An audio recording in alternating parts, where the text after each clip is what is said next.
Radyo Laguna, 11.18. Boses ng kabataan na makakatid sa inyo ng mga bago.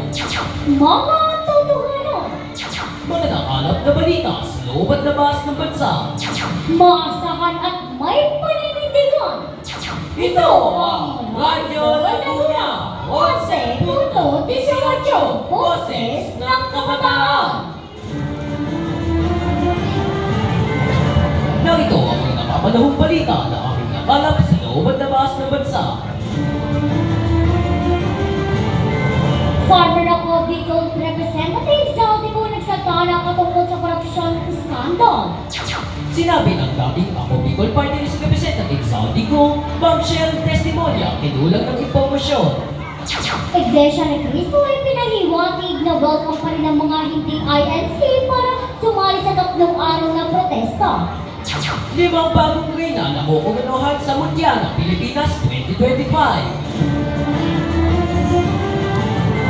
Inilabasan ni Farmer ako, Bicol Representative Zaldico ang kasinungalingang patungkol sa bilyong-bilyong tagatyon scam. Balita mo, Dylan. Nasa gitna ngayon si former ako Bicol Representative Zaldico sa loob ng multi-million peso flood control kickbacks. Biglang sininga ang ilang buwan ng katahimikan ni Zaldico matapos sabihin na kumuha ng 100 billion pesos sina Pangulong Marcos Jr. at ex-Speaker Martin Romualdez para sa 2025 Public Works Budget. Tila na budget siya nagbabalita. Bombshell testimony kinulang ng impormasyon sa dating ako Bicol Party List Representative Zaldico. Di balita mo, Media? Sinira ni Farmer ako, Bicol Representative Zaldico ang kanyang katahimikan. Sinasabi para pinapasa 100 billion pesos sa budget. Kinuha iyon para matapos sa ilalim ng direktibo ni President Ferdinand Marcos Jr. at House Speaker Martin Romualdez. Wala isa ng iyo sa kwento. Hindi ito nasa ilalim ng out pagpumunta dito, kunin ang out at isinuwal ang kanyang testimonya. Milia Basada, nagbabalita. Magbabalik ang bilang ito matapos ang isang paalala. Uy, Starla! Bakit, Marco? Ano ba ang kahalagahan ng pagkain ng gulay? Mahalaga ang pagkain ng gulay para sa mas malusog na katawan. Tama! At mas maganda kung ito ay galing sa sarili ng hardin para garantiza at sariwa at malinis. Kaya dapat habang bata pa tayo, kumain na tayo ng gulay. Tara na kumain ng mga gulay para sa alusugan at aking katawan. Mahalagang paalala, ang pagkain ng gulay ay nakakatulong na ipabuti ang ating kalusugan at patatagin ang ating katawan. Isang mensahe na hatid sa inyo ng bilang ito. Muling nagbabalik sa inyong talapitan ng Radyo Laguna 11.18 Boses ng Kabataan.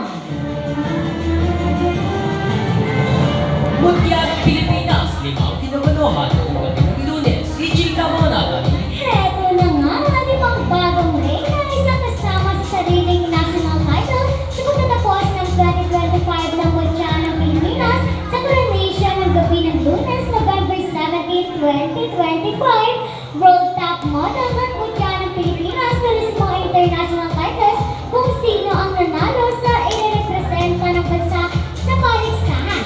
Ang Pilipinas ay hosting ng Miss Environment International sa gitna ng taon ay gumalaw sa November, ngunit walang update sa Preppers edition ay naganap noong June 2023 at nanalo ang mutya ng Pilipinas sa Shannon Robinson. Nataligan na siya para sa showbiz update. Noong Biyernes, sinabi ng INC na ang mga hindi miyembro ay nire-respeto pa rin kahit makinamok sa protesta. Ibalita mo, Calvin. Gaganapin ang rally sa Piling Branson sa Manila noong November 16 hanggang 18. Ang 3 araw na protesta na ito ay pumapokus upang magpalakas ang mga nag-iinsist sa tawag tungkol sa maayos na investigasyon sa mga flood control at hindi paglaban sa mga politika.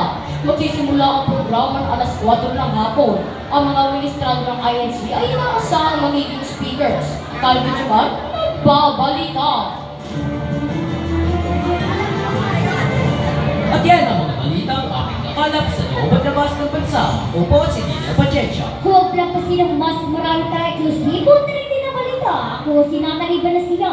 Ito ang Radyo Laguna, 11.18, Boses ng Kabataan.